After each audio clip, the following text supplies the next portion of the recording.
Did you do a lot of ice skating when you were a kid, Graham? No. As a matter of fact, we didn't. We had so much snow, before there was lots of ice and lots of lakes, but the thing is they'd be snowed under. Oh, we would shovel off the snow and skate a little, but I was never very good at it. A lot of skiing up there, but I never did that much either. But Swedes and Finns and Norwegians, they were good at it. Well, anyway.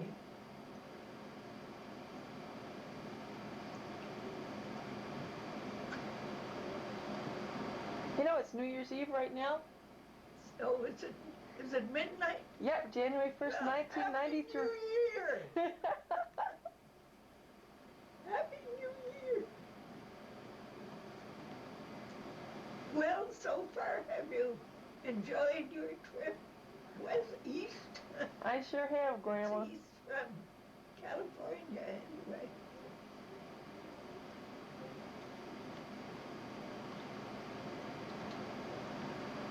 Oh, you look tired, Grandma. Not used to this nightlife anymore? Did you see Debbie today? Sure did. Oh. What she had to Pittsburgh, to Philadelphia. Oh, Diane and Wayne were in Philadelphia. Oh, that's right, that's right. They were there for the week, weren't they? Or a few days, anyway. Well, I'm glad they've settled down. I guess it was quite a thing there for a while, the wedding and everything. And their first grandchild? College, yeah. And how does Carrie look? Oh, she's gorgeous. Great. She looks so happy. Have you seen their apartment? Oh, it's so cute. I love it. I would love to live in it. It's in an old Victorian house. Oh, is it? Yeah, it's 2 bedrooms. It's got like kind of a bay window type arrangement in the living room, but it's bigger than a bay window. It's like the whole side of the living room with its glass, its windows. It's beautiful. But I want you to talk about the past. Talk about when you were a kid, Grandma. Oh, my. Tell us about some of your relatives. Oh, dear. Your great-great-great-grandfather Kennedy? Yeah. Well, when he died, he left a section of his land in his will for the little people from Ireland. The little, what do they call them now? Fairies. Oh, the leprechauns? Leprechauns, yeah. Is that better or is it worse? Yeah. Said they mustn't dig nor plow nor anything there. That belonged to the leprechauns. He had seen them dancing there. Of course, he was in his 90s when he died. And he never drank alcohol, right? Irish, Southern Irish, and no alcohol. Not too much. They were too poor to afford it.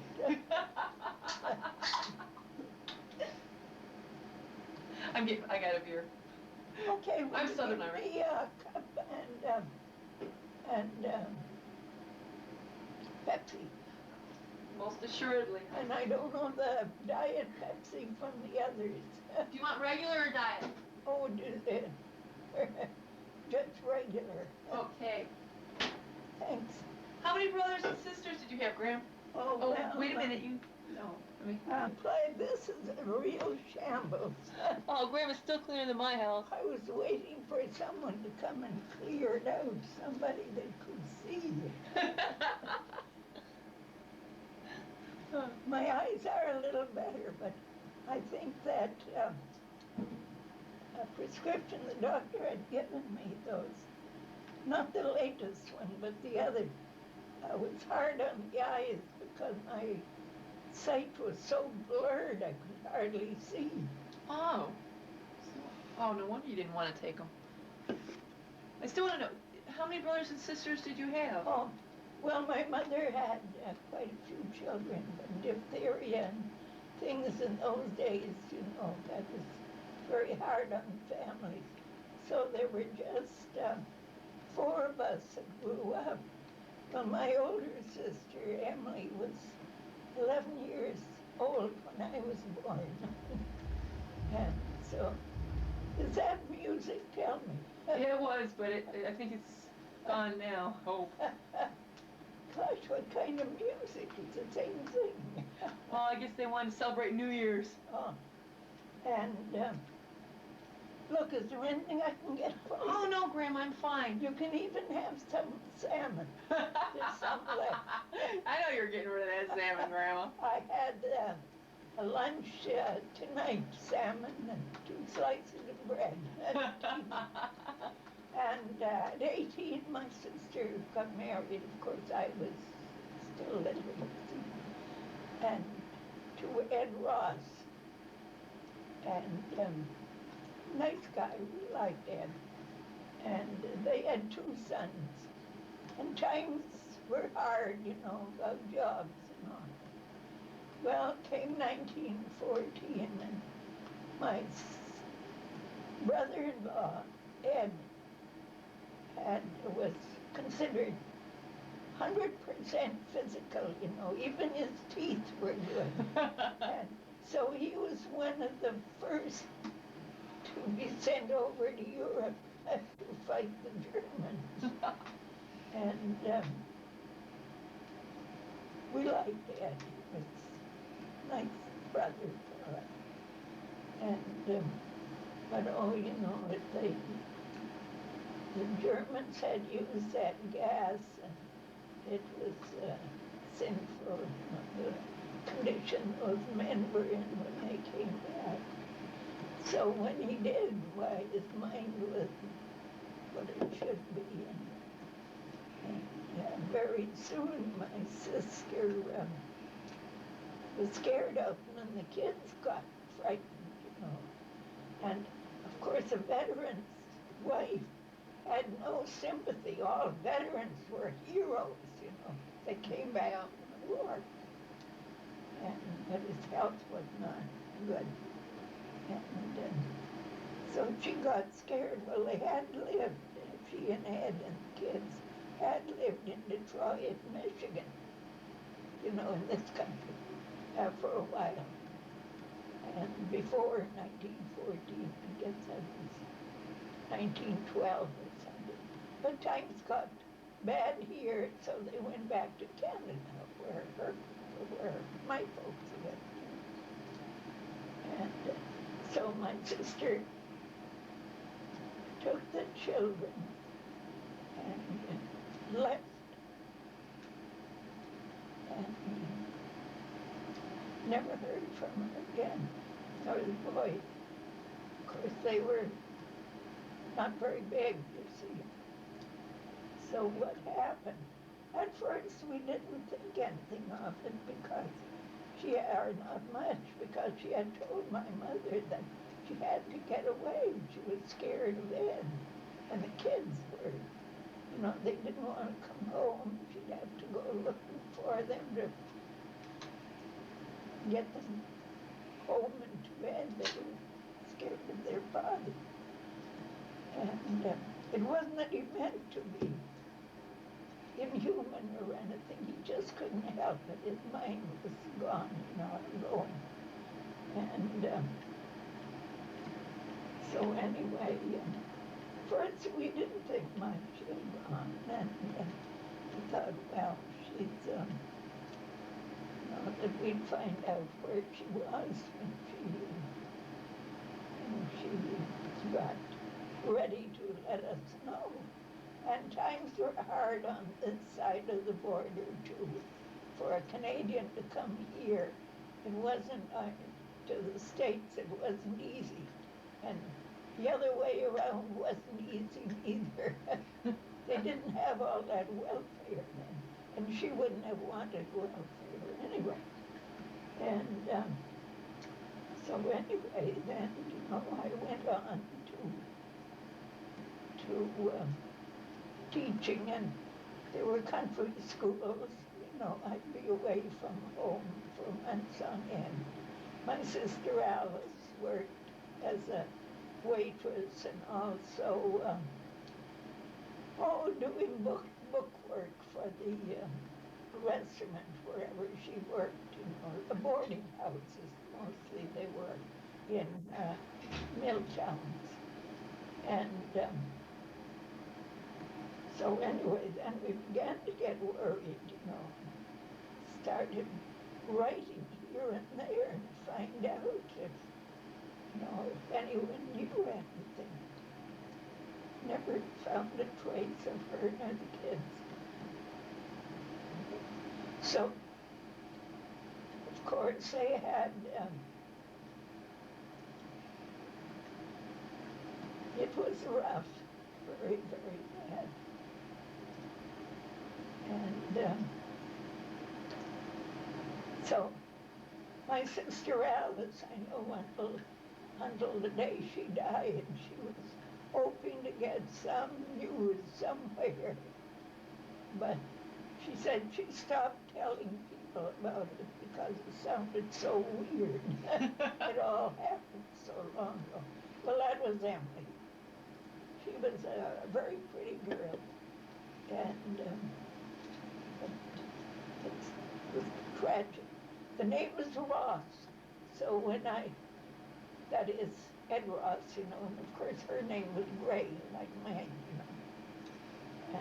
And so whenever I'd hear of anyone named Ross, I'd try to get in touch and say, well, did you have any ancestors that lived in Sunbury, Ontario, Canada? And the same thing, no, they didn't.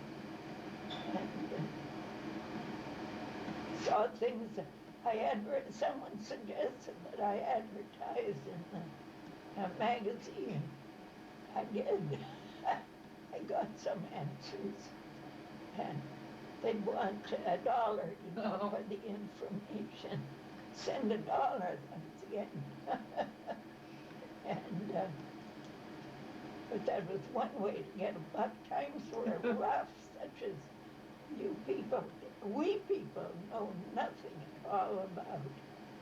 Of course, we were on a farm, and my mother and Dad raised plenty of good food. We were well fed. Well, I was the next after Emily, 11 years younger, because they had died, you know, in between. And then Alice, Bill called her. Did you meet Bill? Yeah. Yeah, well, that was his grandmother, Alice, my sister Alice. And she married and had 2 children, Alfreda, the daughter, and Sonny, we called him, Edward Dougal.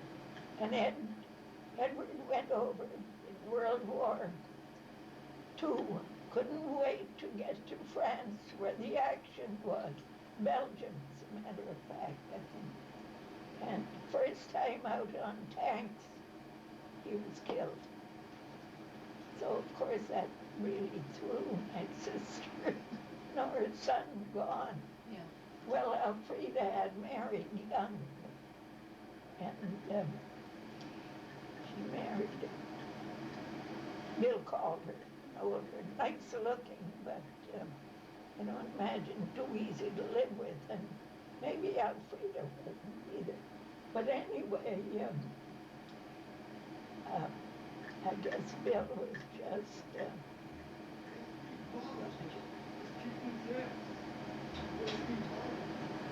he was just a little chap when his father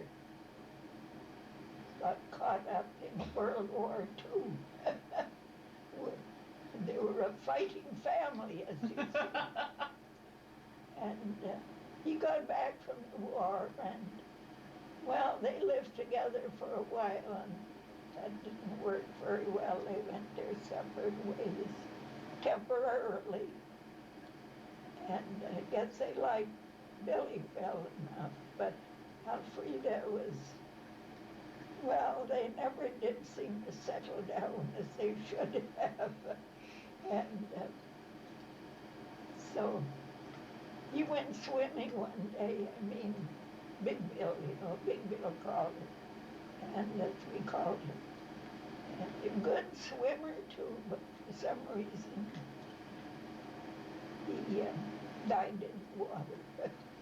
So that was the end of him. But he had been in World War II. And so anyway, the Bill Calder we knew escaped the war anyway. So that's that. And well, now who's the next? Edward. You met, well, it was one in between, but he died as a baby. And then Edward, you met him. My brother Edward. Yeah. So that's them. Did you ever fight with any of your brothers and sisters? Oh, yes, of course. We fought with my brother and I. We were close, as a matter of fact, but I was older and he didn't like taking orders. My mother would say, well, see that your brother does this, see that your brother does that. You can imagine how he enjoyed that. So who got blamed? I did, But when I needed anything, and believe me, country school teachers in those days, sometimes I wouldn't get paid for months on end. And when the money came, then I had to pay my room and board, wherever I'd been living, and buy the shoes that I needed, and something like that, and that's what it was. We didn't get much money. They didn't earn much on this side either. And then I met Lloyd. And right there he was overweight, and he walked kind of like this, not bent here, but kind of bent at the hip. He was working on a construction job, and I'd see him walking, and he didn't have an awful lot of hair at that time even. But as soon as I saw him, that's the man I want to marry. And my gosh, there were lots of men, out where I lived, because it was a mining town, and men were wild to get wives, and somebody, so they could have a home, And of course, if you were young, very much. So, anyway, then, this country was already in the war when I met Lloyd, your grandfather, So, he had to leave his job in Canada and come back to this country and enlist in 1918.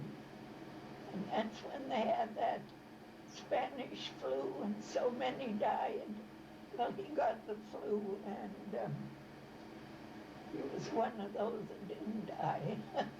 And he went overseas, but just got to France. And, well, he was there a little while when the war ended. But he didn't like the French anyway, and he didn't think much of trying to save them from the Germans. I mean, he didn't like the French in France. Said they were just after American money.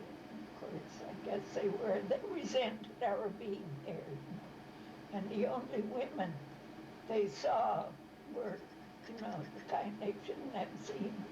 And of course, at that time, there was syphilis and gonorrhea and all those things. No AIDS yet, but I guess he was careful because he had been brought up, that anything like that could mean that if you married, you could have a blind child or a crippled child. And so actually, I didn't see very much of him before we went overseas. And Maya took months and months to get a letter, you know. And things were very poorly organized. And anyway, I was on the Canadian side, and he was on this side. Nunde, you've been there. Nunde, well, that's where his family lived then. And so that was that. And then,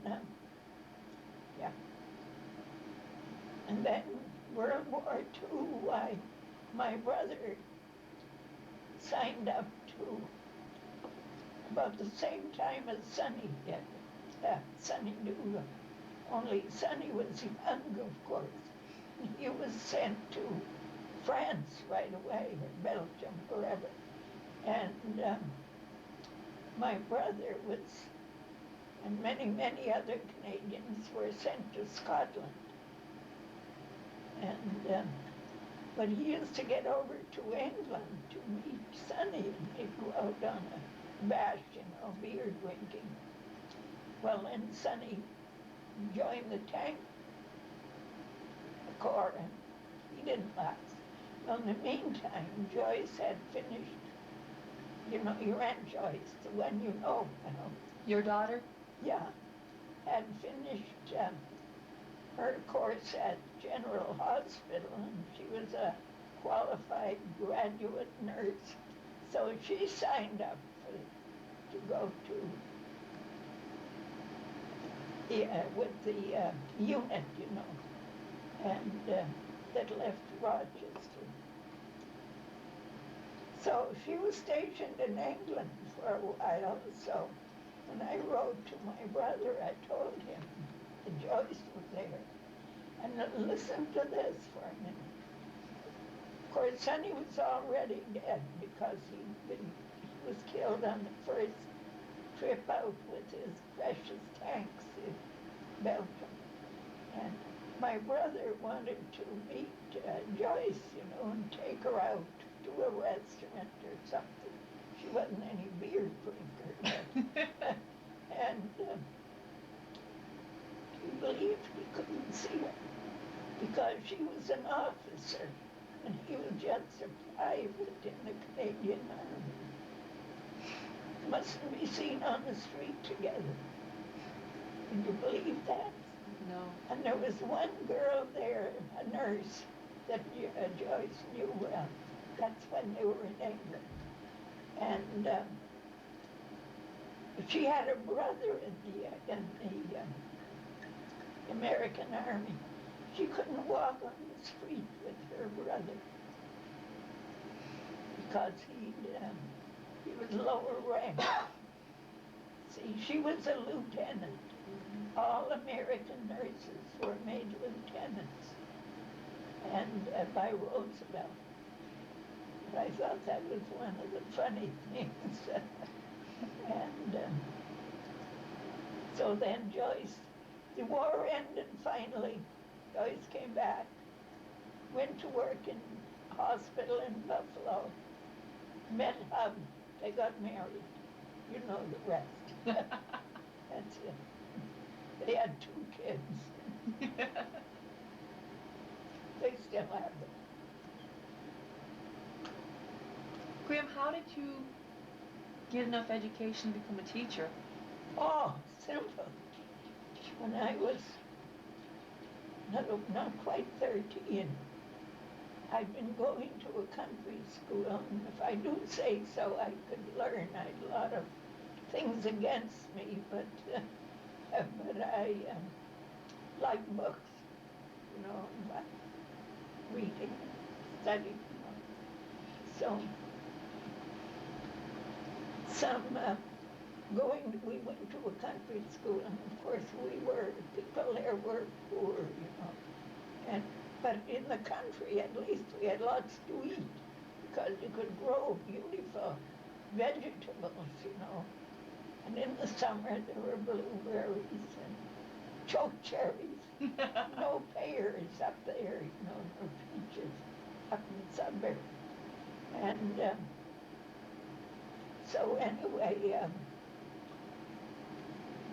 some people that my father knew, he was held in high repute because he was Irish, Scotch-Irish.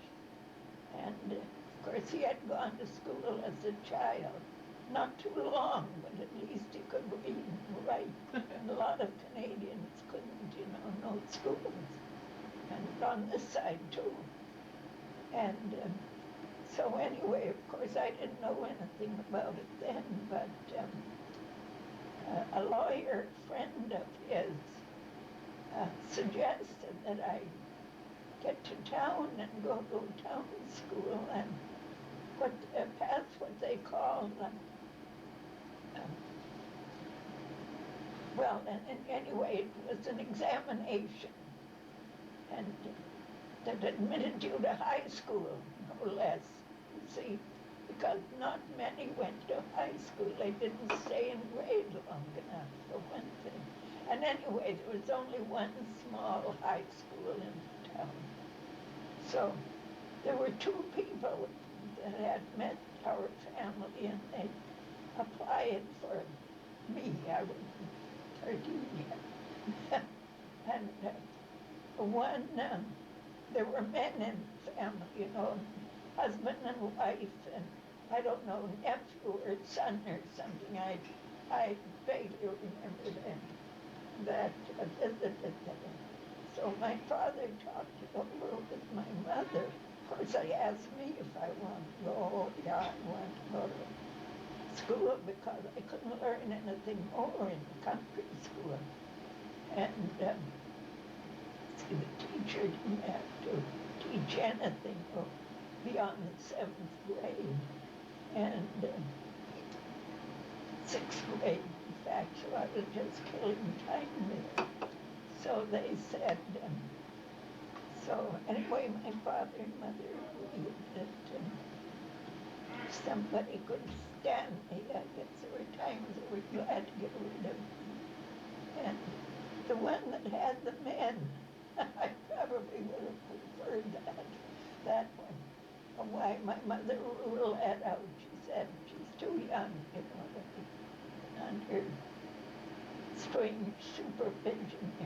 The other, they were Irish, McCormick's, and there was the mother who had to be watched carefully because she'd lock herself out or something. She wasn't all that old, real funny. And also dishes to wash, kitchen floor to scrub, wood fires to build. And but you see, we learned to work awfully young at that time. So my mother opted for that one. My father took me down and introduced me to them. And I remember so funny, sitting there and being trying to act very grown up, And I thought, my father leaves, and then they kill me. Because I had read about people being mysteriously murdered, and buried in the backyard. However, I didn't say anything to my dad about it. He would have laughed at me. So I stayed with them and passed my entrance examination. And incidentally, I got on the honor roll much of the year too, and which wasn't easy. And then McCormick's moved to Toronto, and I went along with them and got a couple of years of high school there. Then back to Sudbury and passed teacher's exam, but I hadn't gone to college. And I was a teacher, and we lived on starvation wages. But the thing is, it was the prestige, of having a teacher in the family. It made my mother happy. And as I say, then I met Lloyd, who walked like this, and he had a stomach not much hair. And as soon as I saw him, that's the one I want to marry. I didn't see much of him. But when the war was over, why, he bought the farm, you know, where you went up that day with your dad and I guess Aunt Joyce, what's it? Yeah. Or what, yeah. And,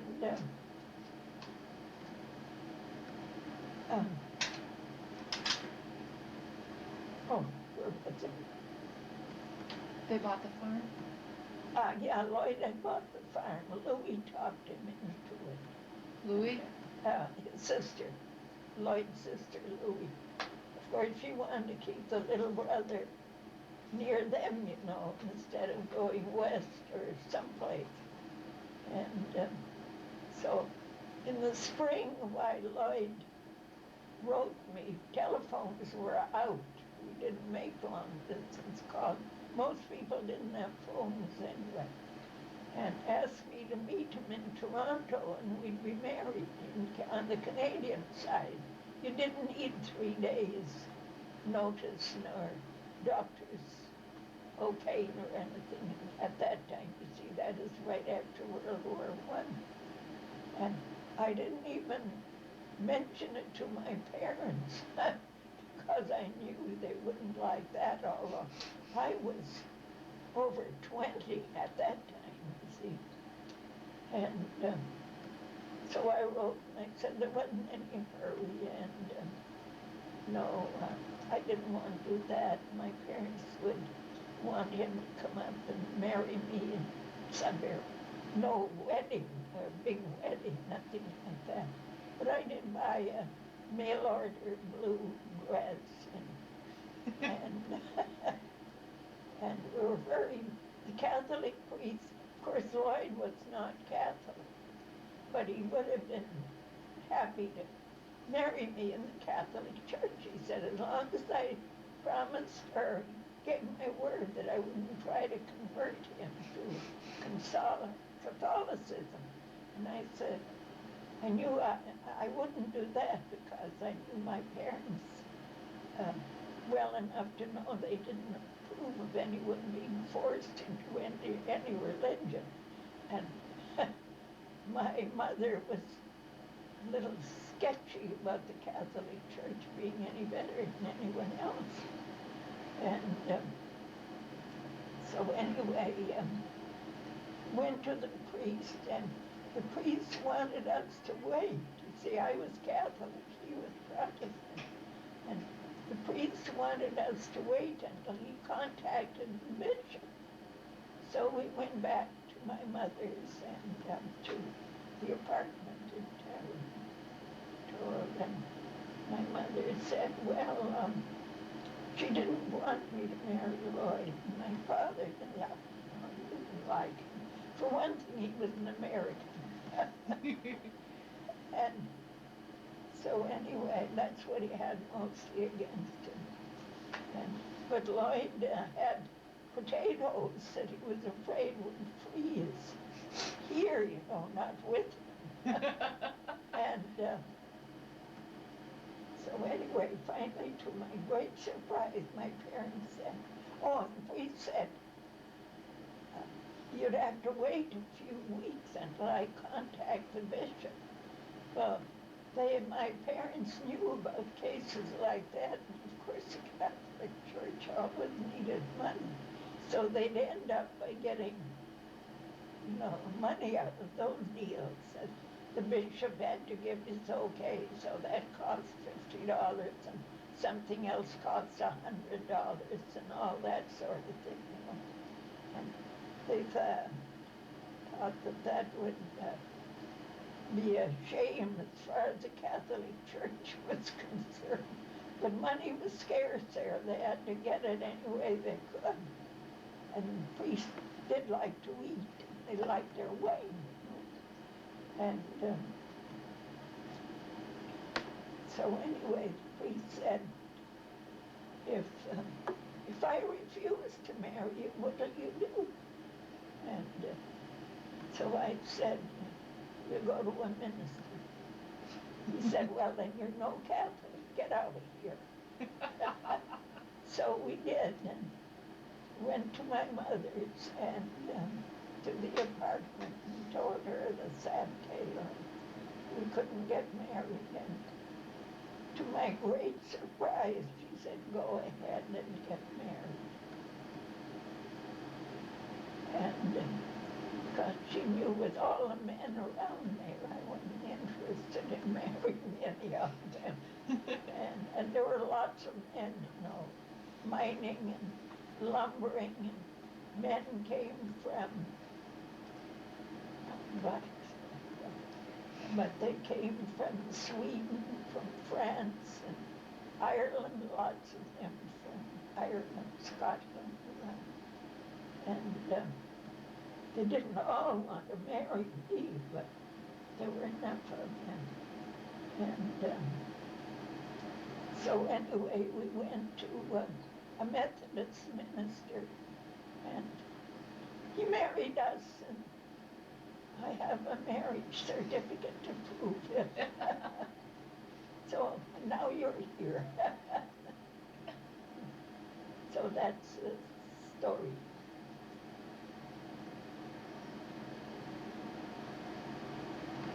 Did your mother ever have problems with the Catholic Church before then? Catholic, oh yes, early on. She had 3 or 4 children, 3 that died of diphtheria. And my older sister Emily, the one that came up missing with the 2 boys later. And they were little. And of course, a couple of them, yes. Where's my Pepsi? Okay, Look, don't you want something to eat? oh no, I'm fine, Grandma. Oh, I didn't know it was there. Yeah, I hit it on you. Yeah. And, so of course, at that time they lived in a town, Sudbury. It was not much of a town, you know. Sent the 2 older kids, my sister and Joseph, little boy that died of diphtheria later on, and sent them to a Catholic school. Well, the Catholics didn't care whom they hired. It was a school, and whether they learned anything or not at that time didn't matter much. And so they'd get to school, and the teacher wouldn't be there, and they'd come home crying with cold and all that. And so she complained to the priest, and she was from Pembroke, so she was braver than any of the other families there that had the same problem with their little kids. And so they, so anyway, the priest had no sympathy with them, you know.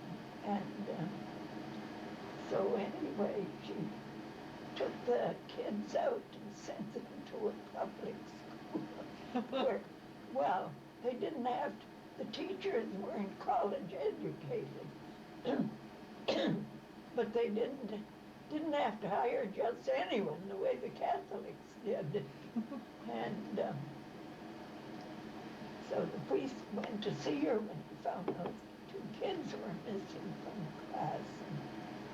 And my mother explained that they'd get to school, and you know, the school would be locked up and the kids would be cold, and they'd come home crying, and so that's why she sent them to public school. And so we said, well, I'll excommunicate you if you don't send them back. And she said, well, go ahead and excommunicate. And so, but she continued to send them to, and then they were, my mother and dad were transferred to Coppercliff. You remember where the mine was? Okay, yeah. So we lived there. We were there when I was born, and my sister and my brother. So that's our story. And you're here.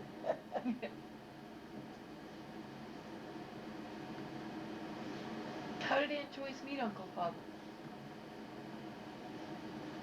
Simple. She had bought a fur coat. Muskrat coats were quite in those days, you know. When she got back from the army, I talked her into it. I said, oh, everybody is buying those little hats and muskrat coats. And she had sent her money home. You see, she being an officer, she got pretty well paid. So she'd send the money home and I'd put it in the bank for her. And so when she got out of the army, she had this money. So I said, I went out and told her she ought to buy a muskrat coat. So she did, and she wasn't happy, and she wanted to be back in uniform. It was simple. And so she went to Buffalo. She knew a couple of girls there. They were that she had been with in the army, and she went to work in Buffalo Hospital.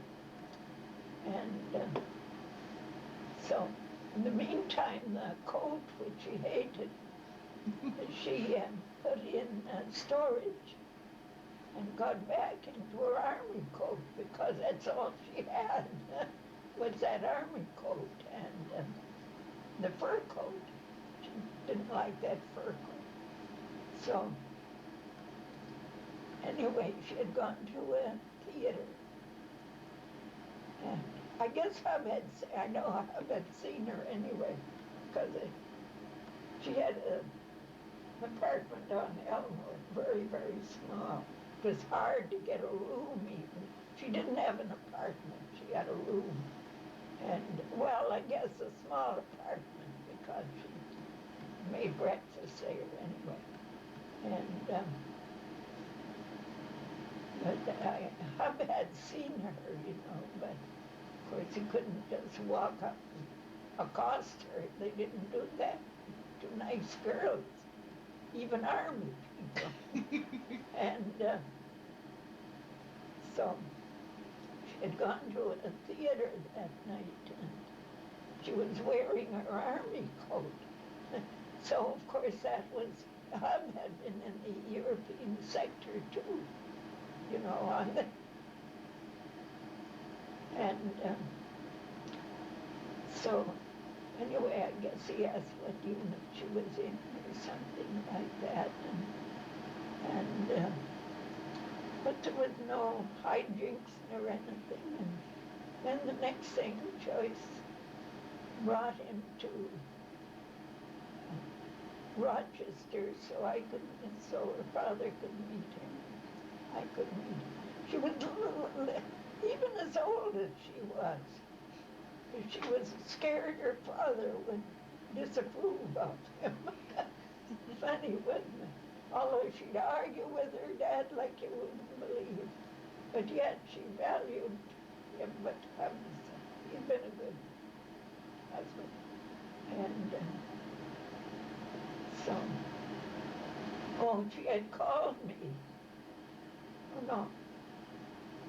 She told me, when she brought Hub to meet me, she got me quietly aside and she said, no, I was a pickup. I said, what? And there she was out of the army where there were hundreds of men, you know, and thousands. And so she told what, oh, I was a pickup. I said, oh, how did that happen? I've never got over that, she told me. She, a nurse in the army, imagine, some in bed. And, but anyway, they were married. And they're still married. 2 children. What was my father like when he was a kid? a brat, according to the neighbors. I thought it was simply a gift from God. The neighbors said it was a real brat. But anyway, the grandmother Ruth liked him. She wanted him for her daughter. Boy, she set out to, in a determined way, and got him. I still don't think Yvonne was all that keen about getting married and doing dishes and having to cook and all those things, that sort of thing. But Ruth wanted him for Yvonne. Well, okay, so that meant you were going to be born, I guess. Destiny, destiny. But I think the whole thing turned out well. 6 of you, and you're all pretty good, I'd say. Not one on welfare.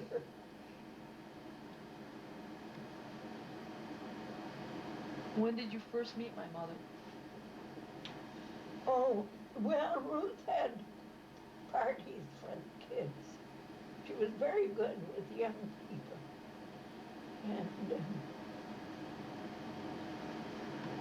And of course Lloyd was around with them quite a lot, Yvonne was a very well behaved young lady. You couldn't find any fault with her.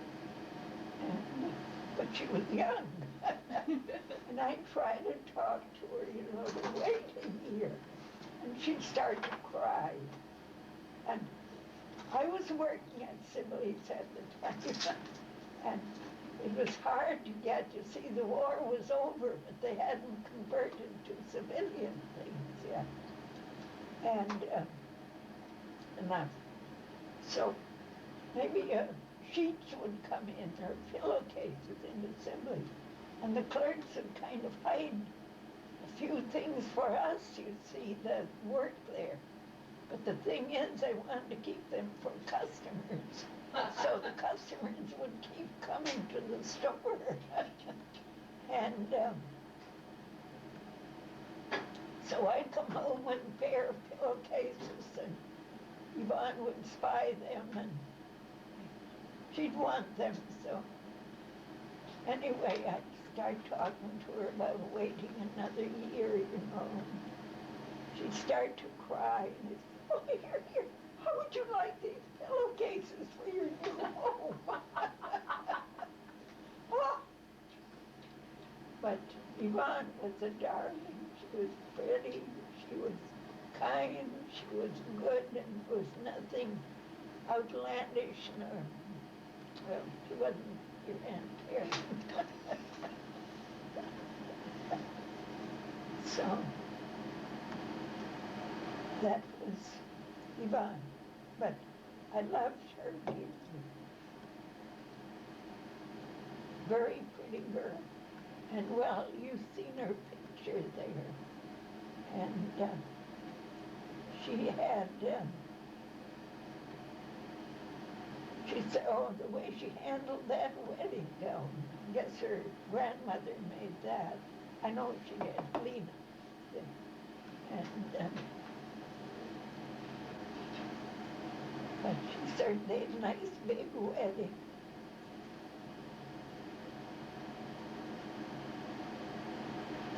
And I remember at the church, when they were being married, I was not happy because I thought, here she is so young, and suppose she gets pregnant and dies, and I'll be to blame for letting them get married. Of course, I couldn't tell that to anyone, But that's the way I felt. But came time she and Joyce had baby girls just 4 days apart, something like that.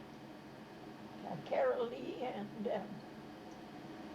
Carol and Diana. Joyce's daughter, Carol.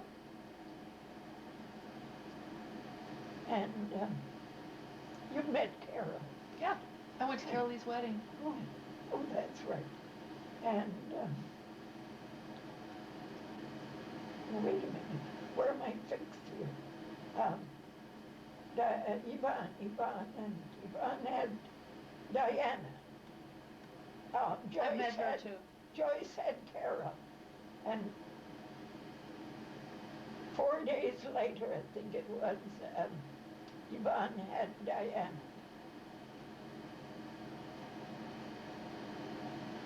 And Joyce had to have a cesarean. Yvonne seemed to get through it without any great problem at all. There I worried for nothing.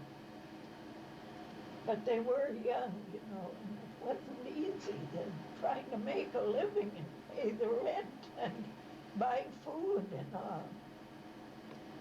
And I knew your dad, he wasn't long on patience. My dad? Mm. My dad's so even-tempered. Well, maybe he is. But I must say, Yvonne never complained about your dad to me. She'd call up and say, you know, what your son did, or what your son said. And I'd say, oh, you mean your husband? Because he isn't my son now, he's your husband. And we'd laugh, you know, and that was it. But boy, it wasn't easy for them. They were both so young. Somehow they stuck together.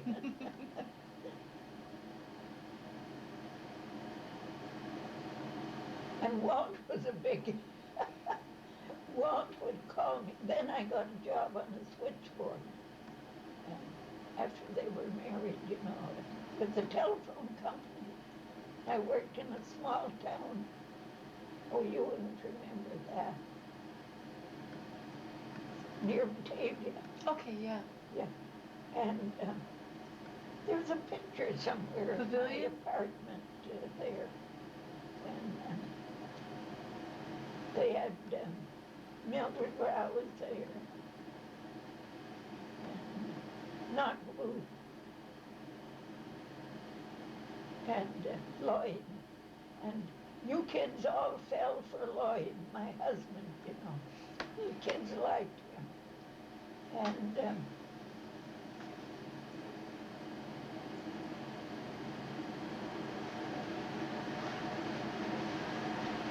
but Are you getting tired, Grandma? pardon, Are you getting tired? no. And where's my, what's it, oh, here. Yeah. Oh, Do you want me to pour it? Or? oh, all right, I'm all for having someone else. Thank you. Grandma. And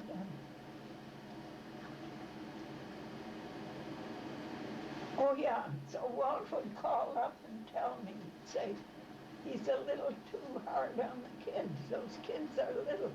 Your grandfather, do you remember Walt? Yeah. My Yeah. mother's father? Yeah. Grandpa Walt? Yeah. And he loved you kids. He used to take me to baseball games. And you'd see he could call me at night and it didn't cost anything. And because I was a night operator. And my chief operator knew. I mean, I didn't get many calls, but from Ruth and Walt occasionally to tell me what was going on at Lloyd and Yvonne's house. And How many kids we were up to? so Walt would tell me that maybe Lloyd was a little hard on the children or something about Yvonne and something. Anyway, once Walt called and told me that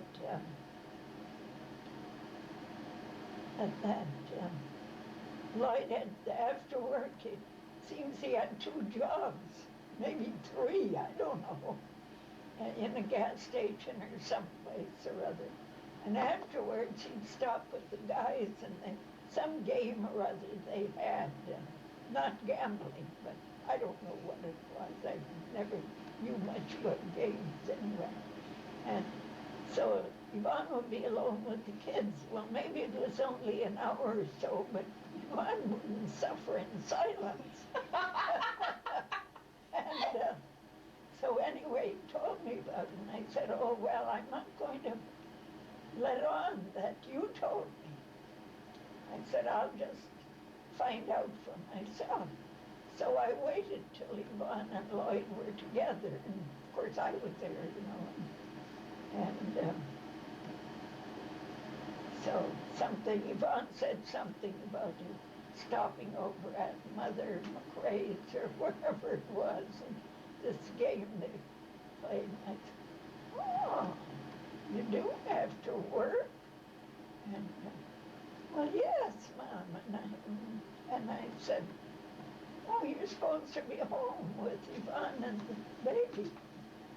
Well, there are no women around, it's just men, and it's just a game, Mom. And I said, oh, all right. Well, if Yvonne has to sit around there for a couple of hours after being with a baby all day long, I know some young men that work for the phone company. I'm going to introduce him to Yvonne. Mom, you wouldn't do that. He was young, you see. I said, oh, yes, I would. And, well, I didn't hear any more about the stopover at Mother McRae's. My poor father. Well, how about Yvonne? Somebody had to stand up for the women. But Ruth hardly, oh, once in a while, she'd say Lloyd was tough with the kids, but she never criticized him, nor did Lena. All Lena would say is they were too young, they were too young, they were too young. You mean Lena with the how many husbands? All husbands, but Lena didn't have one baby after another. But when I think of what your dad and mother did, there they were, no money from me.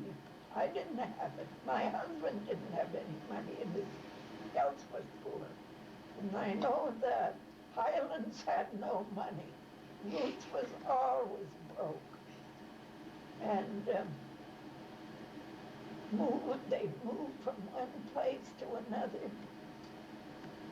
You know, it was terrible. Why they didn't pay the rent. In those days, they had different rules. There were more houses for rent in Rochester anyway than there are today, probably. I mean houses, because Lloyd and Yvonne usually lived in, rented a house, I think. Oh, maybe apartment sometime. And of course I lived in Churchville, in Pavilion and Churchville, and when I retired, moved to Buffalo. And so they had,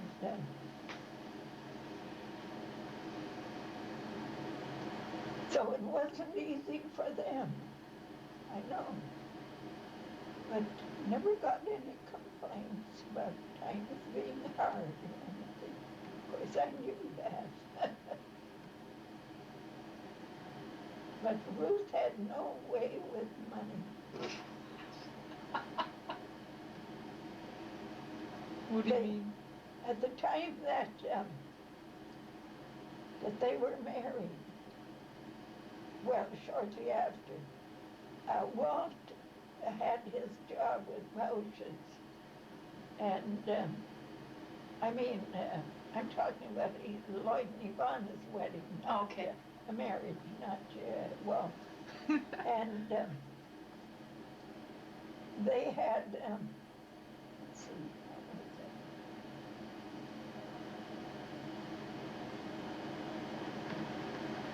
so, Walt and Yvonne, Walt and Ruth had this funeral director's place where he took care of the dead, you know. They put the coffins in there, and that's where they, funeral home. Okay, funeral yeah. home. And they had the apartment rent-free, really nice apartment. And there were all they had to pay was the phone where Roots would make personal calls, and she hung on that phone a good share of the time. She'd sit there with the phone and nobody talking to her. And she liked telephones. And but that's all they had to pay. And rent free for an apartment. The next thing I knew, she couldn't stand it there. The flowers made her sick. They bring in these funeral bouquets and all. And the whole thing seemed to be run by Italians. And you know how they love flowers and showy things. And big things when Papa dies or Grandma or somebody had to put on a big show. And next thing, she couldn't stand that, and they had to move and go somewhere else where they had to pay rent. I talked to Ruth. I said, my goodness, what you save here, if you stay with it, you can make a payment on a place for yourself. And all she couldn't stand, but she couldn't, she was restless. She'd move into a place and then something she didn't like about it, move out to something else. I think she passed that on to her daughter. To Yvonne? Yeah, well, with Yvonne, she had small children. Well, of course, your Aunt Karen was little then. She was, but anyway, Ruth was restless, She had to be on the go all the time. And all was broke. I know Yvonne would tell me.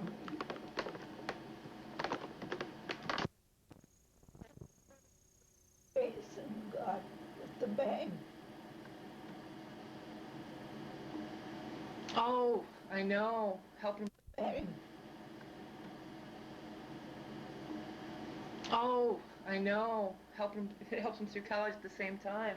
He doesn't burn himself out. I know. Well, I went right along suffering with Wayne and Diana because I know that Jason, Kimmy, yes, but she's not quite as intense as Jason is. And of course the girls were, I can just see pursuing Jason. He'd be just the kind a girl would want to marry. Well, I think Jason done pretty well for himself. Oh, he will. He will. Well, you have to get some sleep, too. Are you tired, my grandma? Oh, well, I don't sit out too long. Okay. Let you get some sleep. But it doesn't have to be right away. Oh, I want you to get some sleep. In the morning, oh golly, there's a lot of things to be done here. I just can't see them. Oh, Grandma, how about I'm gonna go meet Debbie and them for a little while tomorrow, but I'm gonna come back tomorrow too. Oh, what time are you going to meet I'm Debbie? supposed to meet them around 9:30, so make sure I get my body out of bed. Oh, what time do you want me to wake you? Wake me up as soon as you get up. Whose car do you have? Dad's. Oh, the Pontiac? Yeah. Oh. You get some sleep, Grandma. Oh, gosh, I sleep a lot. Aren't you tired? Are you tired right now? 'Cause I'm not tired. All this water. Oh, you took me to Penna's Monday, remember? Yeah. 15 minutes, and we were there. In and out. Me in my night clothes. He never knew. And then Wednesday, Debbie, bless her heart, arranged to have that mop of hair of mine taken care of. And oh, I feel so much better. my hair short. And she was going to make an appointment Thursday with Penna, because remember when you took me there, he wanted to see how that prescription is working. Yes. And it is working like that. Oh, good. And excuse me.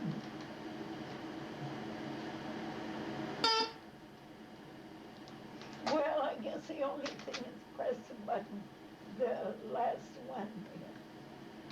Who is it? Who is it?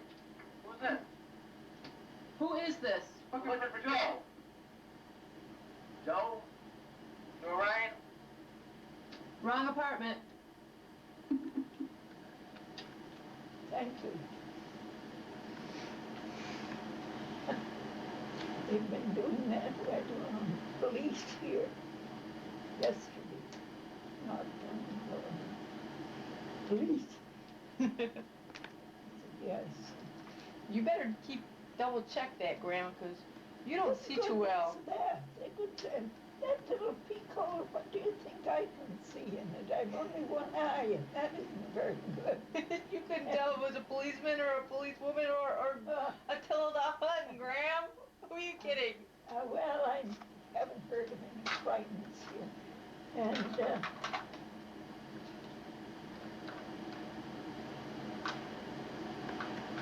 but that's, this policeman said, did you call the police? I said, no.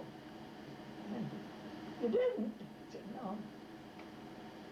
Have you been playing loud music? And the thing was on, the TV. I said, well, like that. No, that wasn't loud. Well, that was it. Well, did I know who I called? And I said, I haven't the vaguest idea. I never call but the tenants, but what they do. And You want some more Pepsi, Graham? nothing. And but that's what it's been like with Murphy down the hall. You've seen her, haven't you? No. Oh, well, she has a baby and a boyfriend. My boyfriend, he comes to see his baby. Do you support it? Ah, are you kidding? And she was very, very popular here, but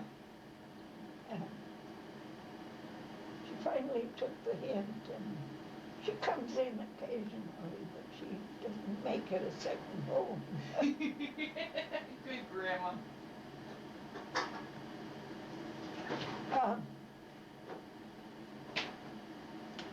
Heaven knows where you'll find things. Oh, Grandma, I can find everything. I know where the But blankets are and pillows and stuff. Tonight, I got hungry and I'd watched TV a while, and so I made myself a salmon sandwich.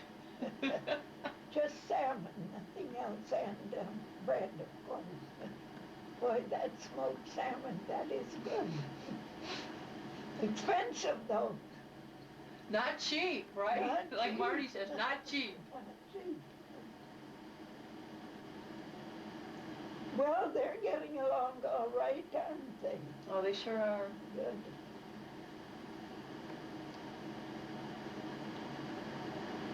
But what did you expect? Marty's so easygoing, just like everybody else in this family.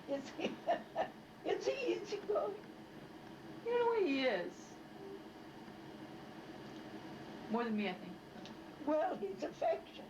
He always was, I thought. And, when your mother, when you lost her, it was hard on both boys. Because I think your mother always had a little special feeling for the boys. Especially Bill, don't you think? Oh, yes. Because of course Bill going in the service, you know, that is hard on him. Because that war in Vietnam was on. And he could have been called to serve at any time. I know. And there was no justification for that anyway. That was plain murder on our side. Oh, I know it.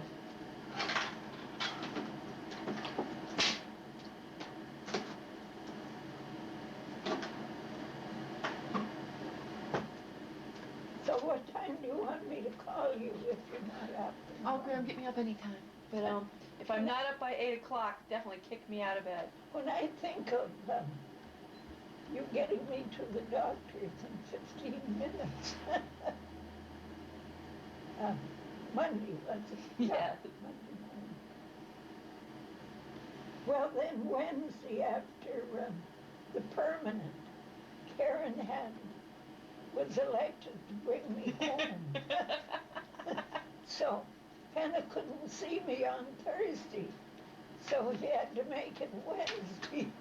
So on our way from Brockport, why we stopped in to see Penna, and it was rainy, and really nasty day.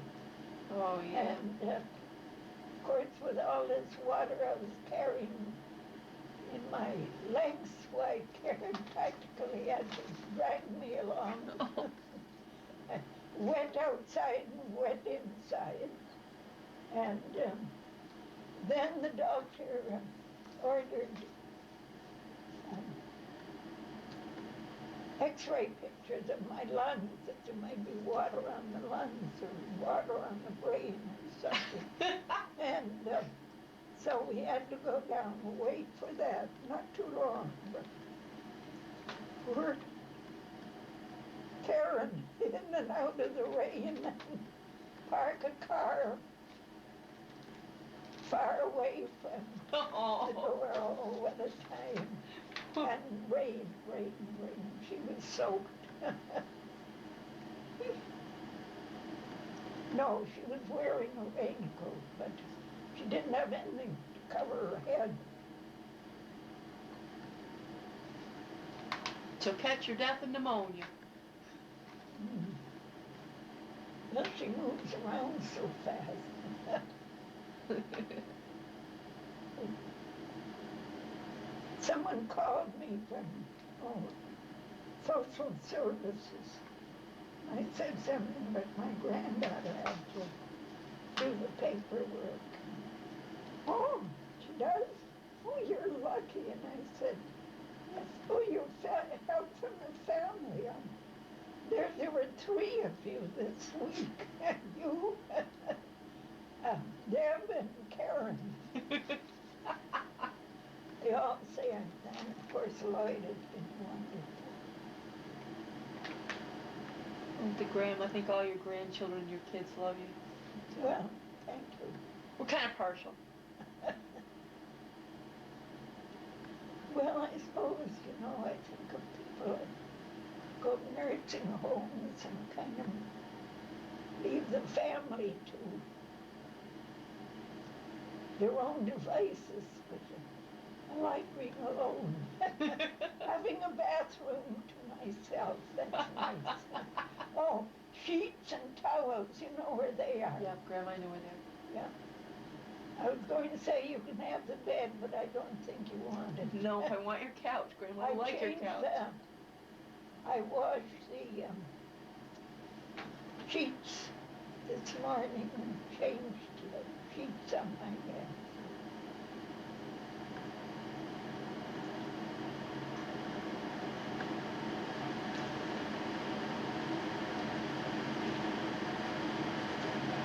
Did you really pull Uncle Edward's ears when he was a kid? Well, maybe I did, but he did some pretty odd things too. He and Alice were always closer together. And then another thing, you see, when I got married, see, he's 6 years younger. So let's see, I was 23, he was 17. Of course, he wasn't in school, he was working. And so I didn't see much of him, you see. And then came the war, or something, well, quite a while later. And, but after my dad died, Joyce was what? Just a baby, I guess. A year old, something like that. And the following year, my mother died. And of course, my sister had her husband had died. And she had two little children, Alfreda and Sonny, to bring up. And of course, it wasn't easy. And, but she managed, and they were well fed and well taken care of. And of course, Sonny was killed in the war, and that was a terrible thing for my sister. And Alfreda married when she was 17, I think, something like that, to Bill Calder. So actually, Alice brought up the Bill Calder, you know. Okay, yeah. But they were always very close. But Bill has been a pretty good. I didn't hear from them at Christmas, so I don't know. Maybe they just forgot or something. A lot of number of people didn't hear from me. I ran out of cards.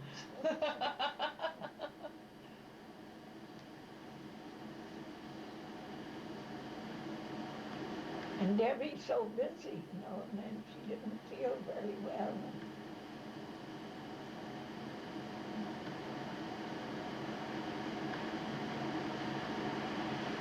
Grandma, why did Uncle Edward punch the cop? Oh, well, I remember that hill. We called it Durkee Hill. It was kind of steep, you know, on the way into town from the farm where we lived. And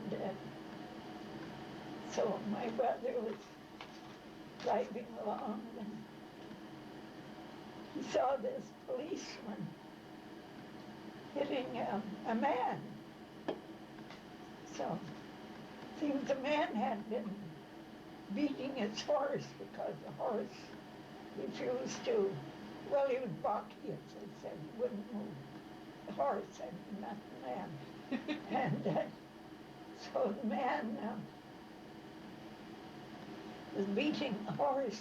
Along came the policeman with his baton, that club they use, Okay. and he was beating the man. So my brother came along, was he 16, I think, something like that.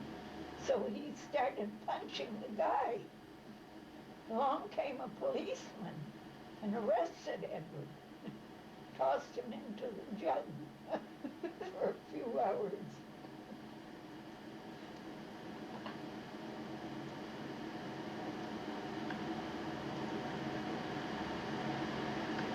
But the policeman didn't want to see the man. Didn't want to see my brother punching the guy. Well, he was punching a horse. So he hit the policeman, for heaven's sake.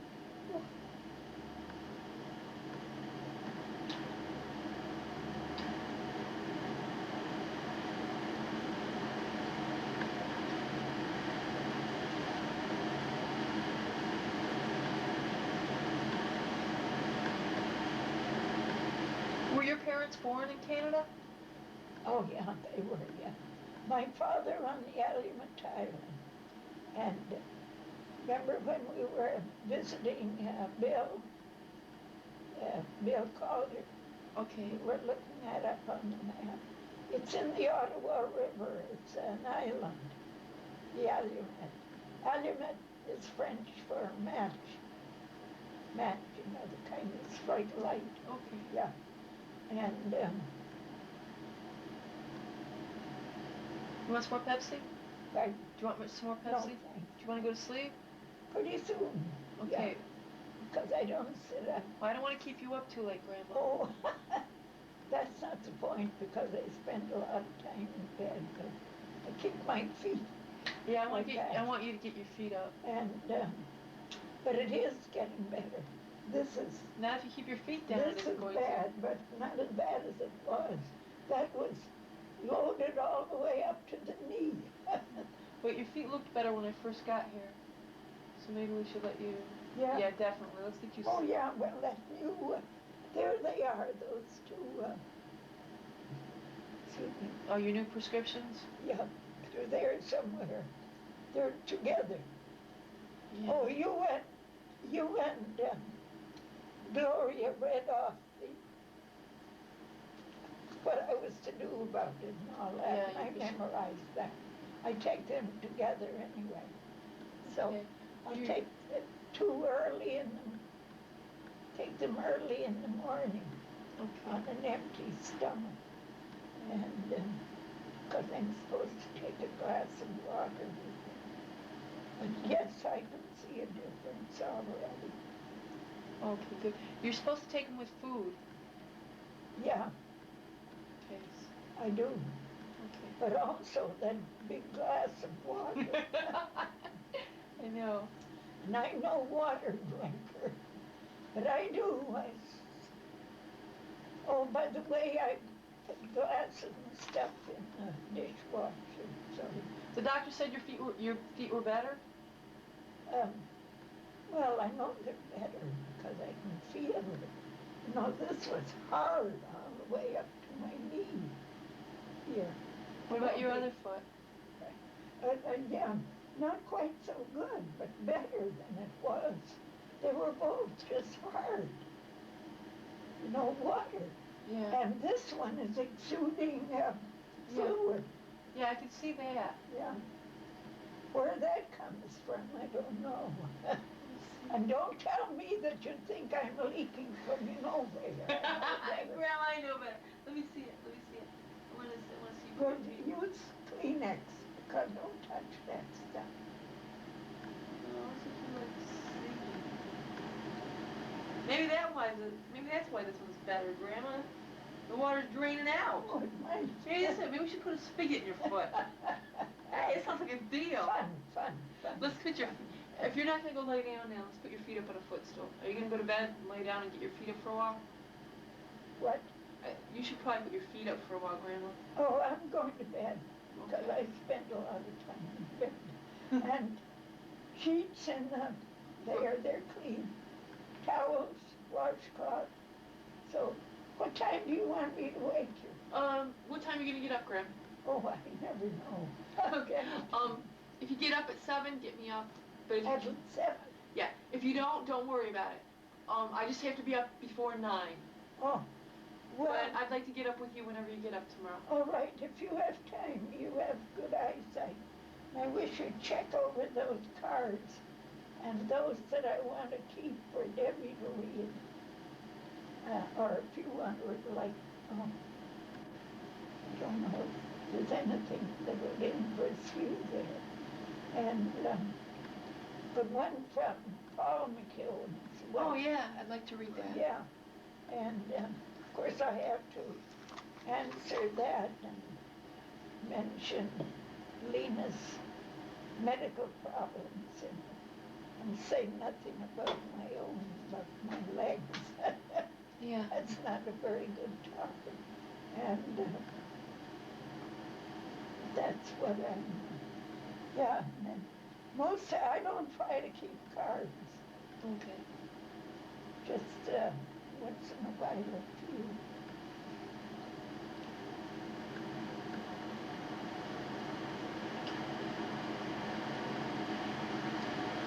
I don't suppose there's anything good on TV. Probably nobody would care if you played it on. Oh, no, Grandma, I don't want to watch TV. If you want to watch TV, that's great. But you're sitting on the couch. I'm getting the same thing over and over again. You know, Clinton and why Bush didn't win the presidency. I Well, heard that. at all least that. it's not Bush again. Oh, thank God for that.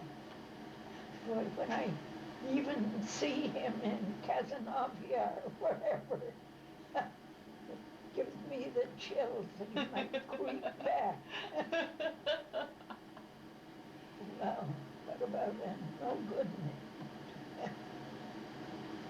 But you know, you can't blame people like Bush in a way.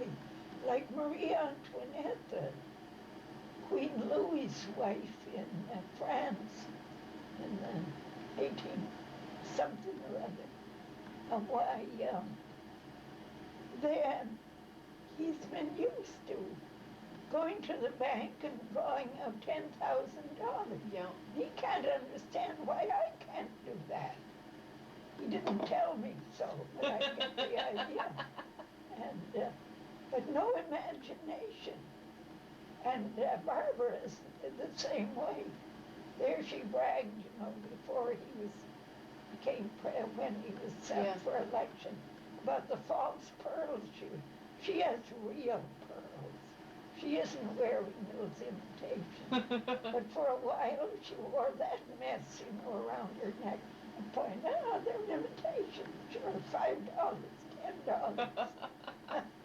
And, you know, pure sleaze, that lowers the presidency. Oh, yeah. And Bush had done that. And even at the very end there, when he was defeated, that creep stands up there and at least I'm not going to Japan and come back with $2 million, like Reagan did, you know. Yeah.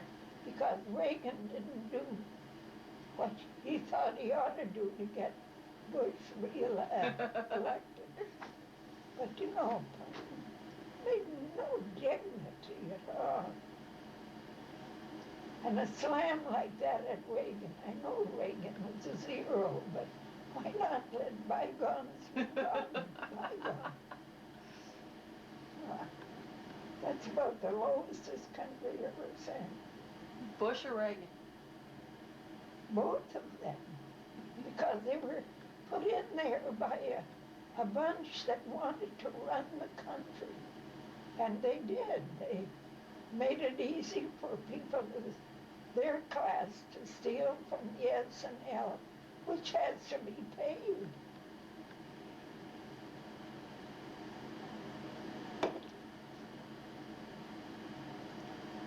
And as Neil Bush said, everybody is doing it. They were, all those that were able to be where the money was. And then the taxpayer has to, and the prices, you know. You compare food prices with even wage prices today. And you wonder how people can get along.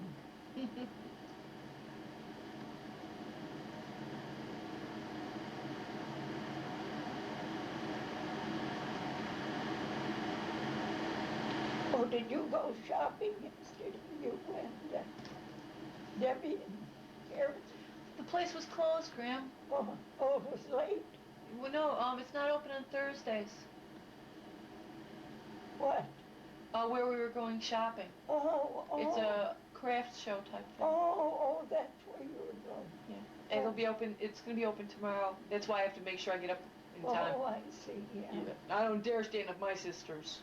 They would hurt me bad. Yeah, that's true. Debbie is going and... Yeah, and Carrie Jo maybe. Oh, yeah.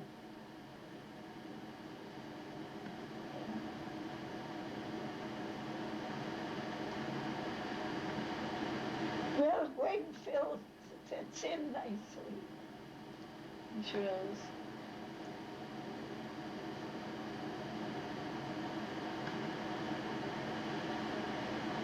Be quiet. Well, I'm gonna get some sleep, Grandma. Yeah, I am. I'm working on this. Yeah, that's why we're drinking more caffeine. Keep drinking this caffeine, we'll never be able to sleep. I do. I do. Yeah. You're looking a little bit tired. Oh, that's nothing for me. And it's almost 2 o'clock in the morning. Is it really? Yes. And it's New Year's Eve. That's so. It's 1993, Graham. Yeah, no big parties, anybody?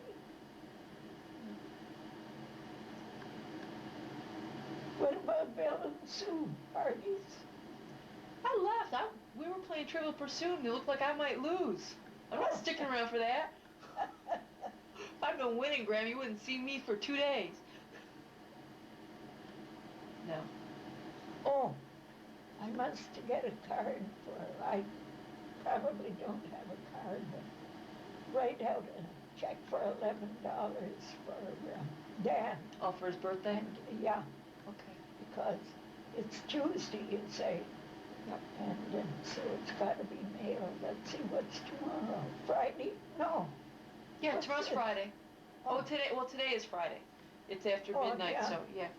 Saturday. Oh, yeah, well, he'll get it in time for his birthday. Yeah. It isn't the end of the world if he doesn't, but I like it to get there in time. Yeah. Boy, 11 years old. I know, it's gone quick, Grandma. I tell Debbie, you better start saving for college. Oh, Brad will be 11 in, what, April, is it? April.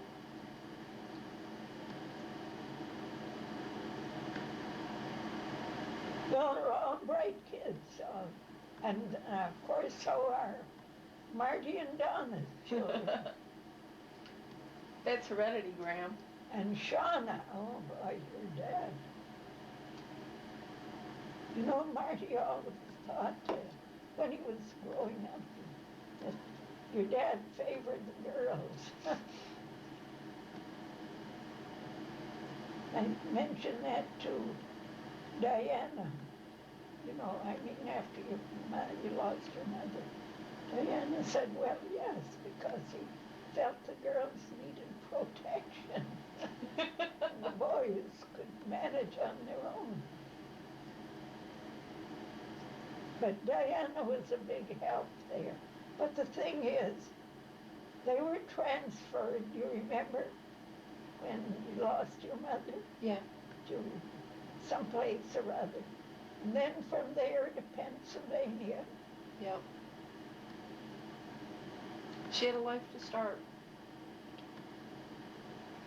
And it was tough for her. Pardon? It was really tough for Diana first.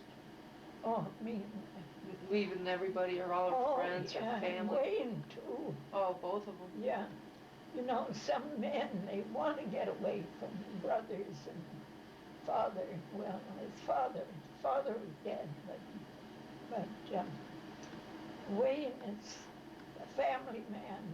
Yeah. And fortunately, your dad gets along so well and has a real genuine affection for Wayne and Jim. Oh, yeah. Marcy. And of course his Bill, pretty fond of him. Still a wee bit partial. Yeah. I'm glad of that. Yeah. And Marty, everybody loves Marty. And I tried for Wayne and Jim. Oh, yeah. Marcy. And of course his Bill, pretty fond of him. Still a wee bit partial. Yeah. I'm glad of that. Yeah. And Marty, everybody loves Marty. And I and tried, respects him. oh, sure. And I tried to, I feel, well, he's spending an awful lot of time with me, and maybe he's losing some of the good things of life. And about dating someone. Oh, you're trying to get me married again. You're trying to get me married. I'm fine the way I am. I don't want to be married. Well, he couldn't take. I wanted him to ask Linda Lenhart, Oh, get yeah. me out to dinner and show her something. Why? And she's too young for me. I said you could invite her out. She'd probably like that. Because there's so few decent men around. They even they want to roll in the hay or else don't want to even look at a woman. And, What do you say to that? well, of course I didn't put it just that way to him.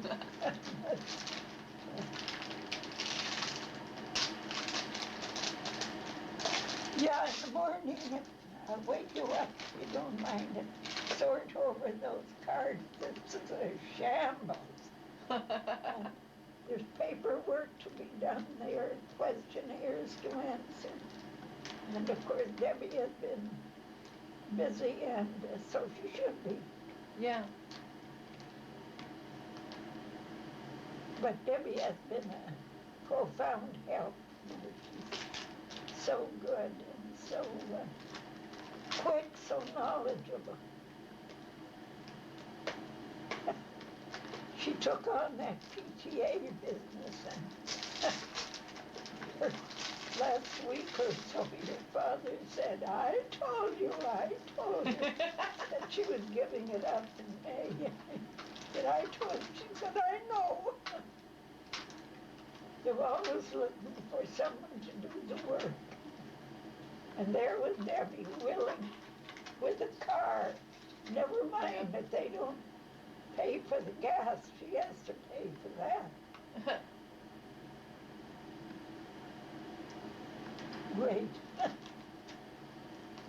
Well, I think will you get your sheets? Graham, I'll be fine with you. I'll get them. And I know where, Graham, I know where everything is. and yeah, thank goodness you helped yourself here. Story of my life, Graham. And, Remember me? I slept in your bathtub. You didn't. When you lived in Buffalo and the whole family stopped at your house? I was the only spare Did you? space. Yeah, when I was about 14. You had all, I think, well, everybody except Diana. So you had everybody, including Larry. Maybe, yeah, Bill was there. Yeah, all of us. I'm trying to remember if the older ones were gone. No, they were all there. I'll take care of your soda, Graham. Everybody in our family's smart. It's heredity, Graham. Yes, well, you are. You know, six kids your dad had, and your mother, naturally. Yeah. And, no, that's not so usual. That they're all on their own, able to make their own living. No, 6 wasn't enough. They had to bring in another boy to try to even it up. Yeah, they did. Well, he turned out good. Did you see his sister? No. I know you were friends one No. time. I didn't see her this time, but I saw him and Mary and Jolene. She's getting so beautiful. Yeah.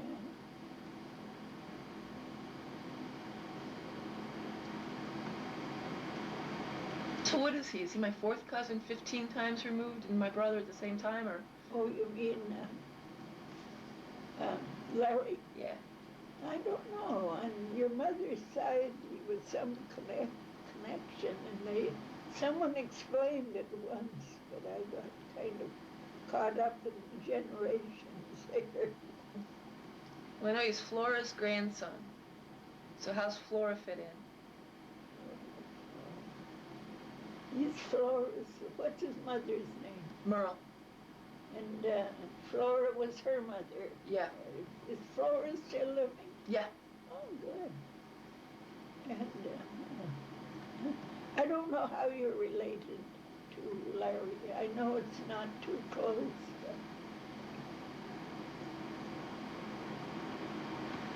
But they're nice families. They broke up, I guess, and Merle and her husband and Larry didn't get along. Was that the way it was? Yeah. He was having problems. He turned out well.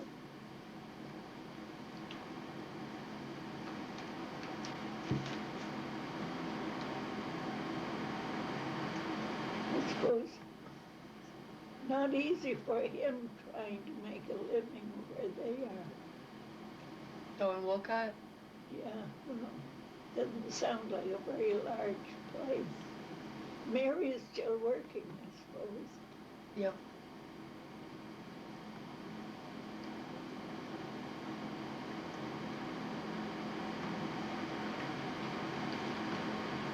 Well, I did want to be at your dad's that day, but I just couldn't after Christmas. Well, we're kind of exhausting, huh? Well, it was getting around, you know.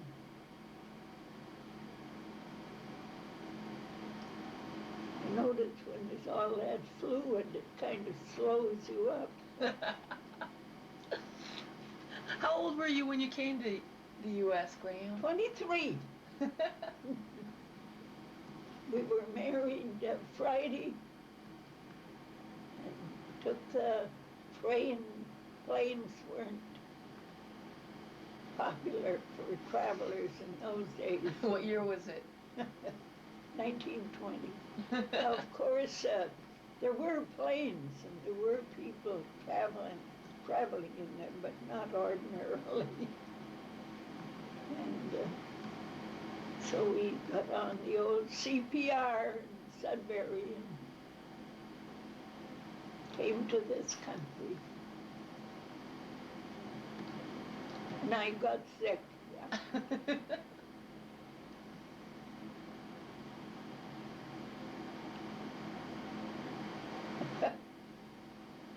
Lloyd had made reservations in Toronto for the night for the day rather. We were married Friday afternoon and we left in the evening. And it took all night, you know, from Sudbury to Toronto. And he had made reservations.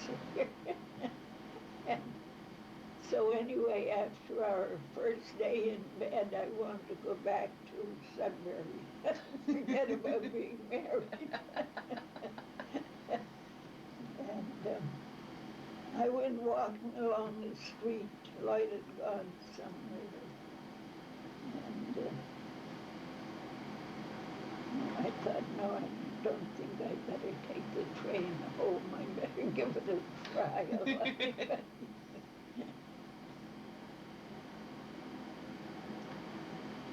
And I thought, oh, here I am going far from my family, going into heaven knows what. I don't know anything about that States. Had you ever been here before? No. Well, in Toronto, but no, I hadn't crossed the line into the States. But of course, the language is similar. It must be awfully hard for people coming that don't know the English language. It's difficult.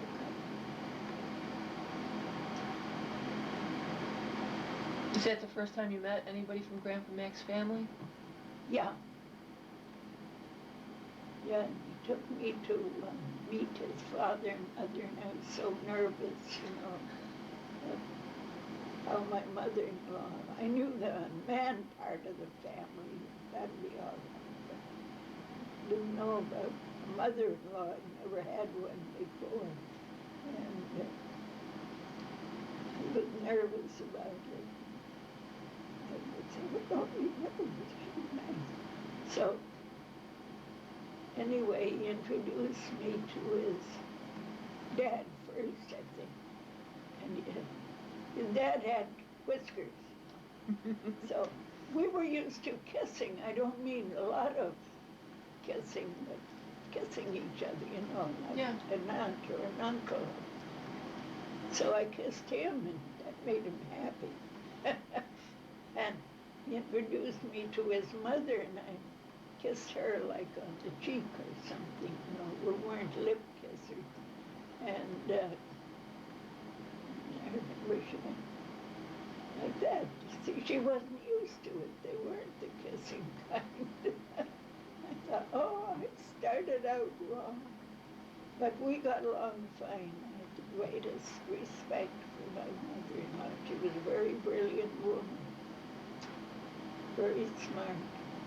Read. You get that from her, too. Yeah.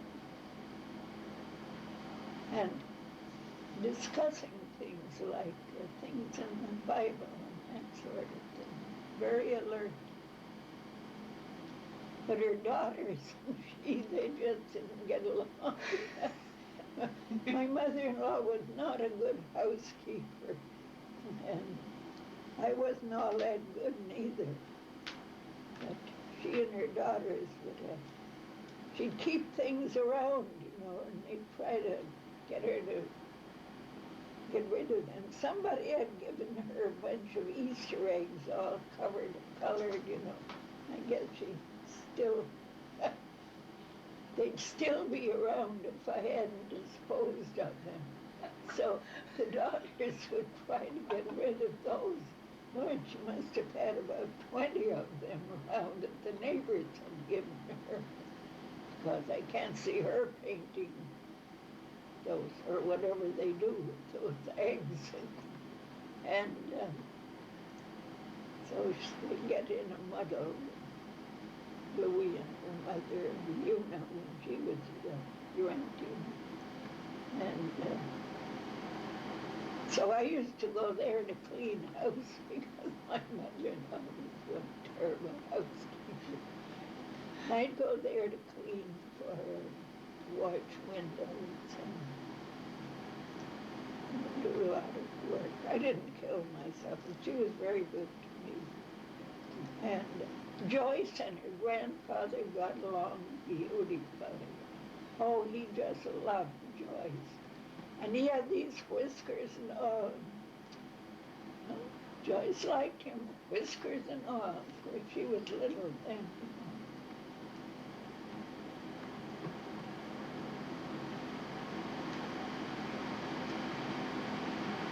My mother-in-law, very, very smart lady. A whole lot smarter than her daughters. But Harry, her son, had got religion, as they called it there. I'm right and the rest of the world is wrong. I'm going to heaven, but you know where you're going, hell. And no two ways about it. And my mother-in-law couldn't see anything like that. So when she was lying very, very ill, they didn't have a hospital in Monday then, so she would have had to go to Warsaw or Rochester, which was far. So her daughter Louie Williams, was taking care of her, and I know it was awfully hard on Louie, because Louie was a top-notch housekeeper, and her house always looked beautiful. Of course, her mother's house, she didn't care how that looked. And so she was taking care of her mother. Well, Harry and his wife and kids came to visit. They stayed with us most of the time. They weren't around long, just a few days. We were living in Monday, and of course they did. Harry especially did not like that housekeeping that his mother did. Well, his mother got very sick. She was dying, and it took her a long time, and small town doctors, They didn't know from nothing a case of that kind. And poor Louie had to suffer through that. It wasn't easy. And I had your dad, just a baby, so I did some things like doing a little of their washing on. And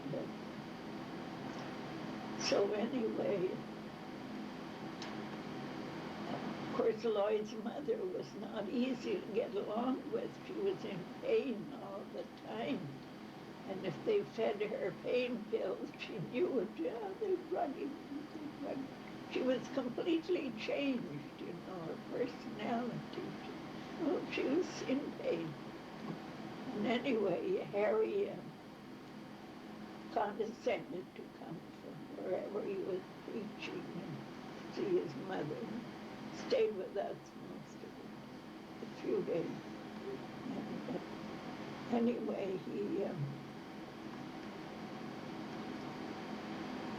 he and Louie were always closer than, certainly a lot closer than Harry and your dad. And because when your dad was growing up, Harry would say he was stupid, that he wasn't never get along at school and all that sort of thing.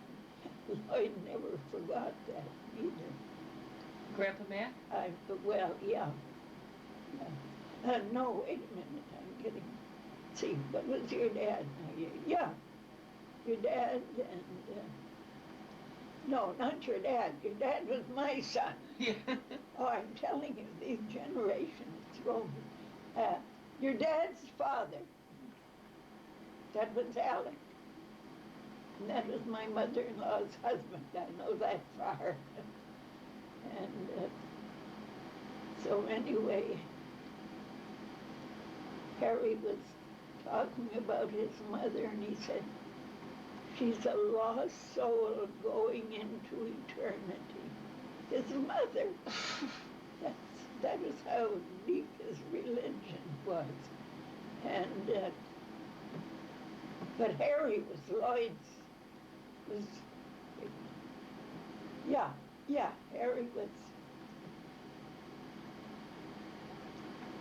their sons were the man I married, and Harry, and Hugh, and the daughters were Louis and Una, 5 kids, 2 girls, 3 boys. So Harry had said that, and Louis told me that Harry said his mother was a lost soul going into eternity, and that made me mad, you know, because I know her mother wasn't easy for her to handle, but she was very sick. And I said, well, that's how deep Harry's religion is, to talk like that about his mother. I said, how does he know where he's going? Oh yeah, he has visions. Didn't he like have kids without being married and stuff? Pardon? Didn't Harry have kids without being married or something? Well, I guess Paul and John. It was this way. In his younger days, Harry had married a widow named Viola, and she had 2 children by her first husband, who had died, you see. And so she married Harry. She was a nice-looking woman and very capable. Well, Harry thought that was a good time to just sit there and be supported. He had a pain here or a pain there or something. And so she put up with, and I heard he was just terrible to her 2 kids. You know.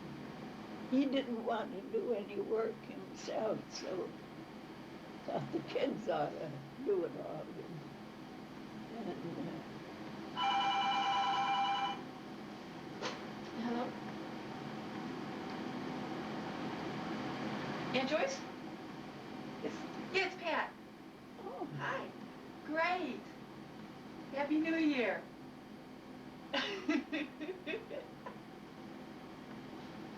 Oh, it was nice. It's getting over too.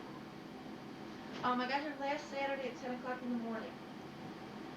Tomorrow at 4:20 in the afternoon. No, I get in around 9 o'clock there because of the time difference. Yeah, it's real nice. that's right, sit down. Take it easy.